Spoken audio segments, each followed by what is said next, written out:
टूटल करम कैसन मिलल भतार हो, से जिया पकबो हमसे करे नहीं प्यार हो, नहीं प्यार हो, नहीं प्यार हो।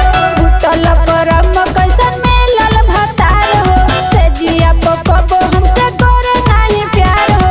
हमारा बुझल नहीं मजा कौन पावे, हमारा बुझल नहीं मजा कौन पावे। कि आधी आधी, कि आधी आधी, कि आधी आधी रतिया के पी के रोज आवे, कि आधी आधी रतिया के पी के रोज आवे, कि आधी आधी।